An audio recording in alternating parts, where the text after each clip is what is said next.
You are listening to Naked Soul Reflections, Mindful Moments for Clothes-Free Living, with your host, Hantune Hart. Greetings, everyone. Hantune Hart here, and welcome to another episode of Naked Soul Reflections. This week, I started reading a book called The Power of Now by Eckhart Tolle. And I'll share a link to this book on the website, the clothes3life.com website post. And I haven't finished the book just yet. I'm making my way through it slowly, but even so far, I've had some wonderful moments of clarity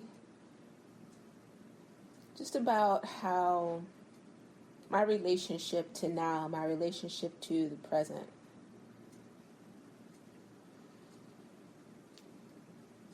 I realized that I spend most of my time obsessing about the future, what I think will happen, might happen, whether something will work out or won't, what someone will say, and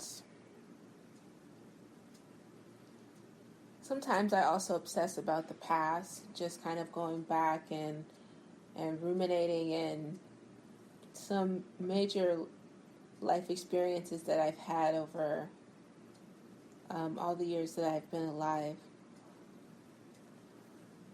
And that's come up quite a lot in this season in which I find myself. It's been a pretty long season. It's been a couple years now. It's one of those things that happens when there's been a major life event. And so I've found myself or life events, plural, I should say. As it so happens sometimes, right? Like, one thing happens in your life, and then that's not, like, the only thing that happens. It seems like things want to happen at the same time. And I just want to be like, you all need to take a number, stand in line, and wait your turn, because all of you are bombarding me, like, right now. Sometimes it can feel that way, right? But yeah, I found myself just crying over the past, obsessing over the past, and just getting stuck with just thoughts around things that I've done. The guilt around that and the shame around things that have happened to me. But a lot of guilt. And then at the same time, obsessing about what I think is going to happen in the future. So it's anything from what I think one of my bosses will say to me, how I think someone's going to respond to me, and that's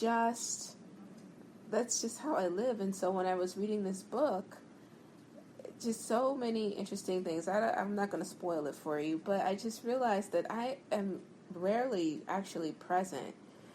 And one of the recent Naked Soul Reflection episodes, I talked about how when I start obsessing about, like, comparing myself to other people, I actually abandon my own body. Like, I get so obsessed that I no longer I get so obsessed about what other people are doing and their accomplishments, and oh my gosh, they're so wonderful, that I actually lose contact with my body. I no longer feel my body. I have no idea what my feet are doing, and so forth.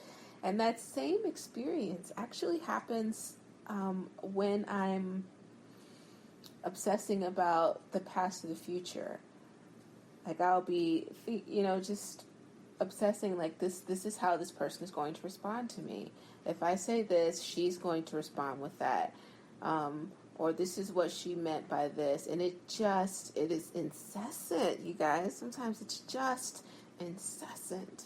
And I realize that in those moments, I can't even see, like, physically understand what my eyes are looking at, because I'm so taken away by these obsessive thoughts about what I think is going to happen.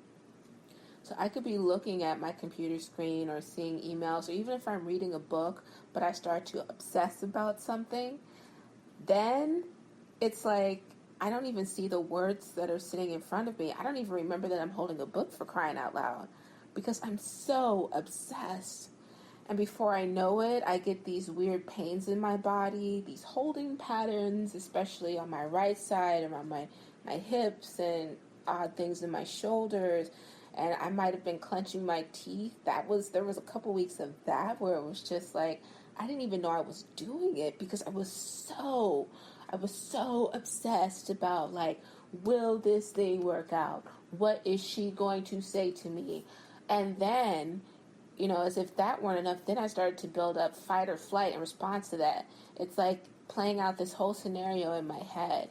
Okay, if she's, like, I bet she's probably going to say this, and oh my gosh, how dare she say this, because what she doesn't know and what she doesn't understand. I do that a lot with one of my bosses. Like, it's just every time I see her, I just go into this whole, like, nightmare.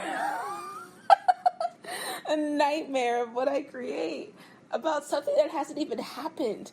But I do it. I leave. I have no idea what my body's doing. I don't even know if I'm breathing. Thank gosh the body can sometimes do that on its own. But I'm just off, and I start to clench my fists and grit my teeth, and the right side of my body starts to torque up, and it's like, well, I'm just going to have my fists in the air and prepared, because I know that this is how she's going to respond to me. And it takes so much work to pull back and be like, all right, but you haven't even, like, seen that person yet today. What is actually happening right now? Where are you? Okay, I'm in my office. Are you talking to anyone? No. So what I realized is that, one of the reasons that I do this is that I don't trust that everything is actually okay. Even if there are challenges, heartbreaking situations, whatever, I don't actually trust the present. I really don't. Like, I think that I should have my fists in the air. I'm ready for a fight.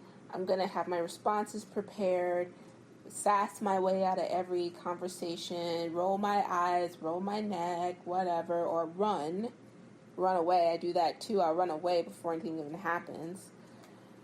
But these past few days since I've started reading that book, I've been thinking, okay, now I'm starting to observe these patterns.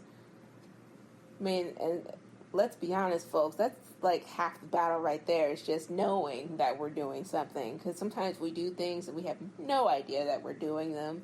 But once we become aware that we're doing them, that's like half, if not most, of the battle. It's just, okay, I know that I've left the present and I'm obsessing about what I think this lady is going to say to me,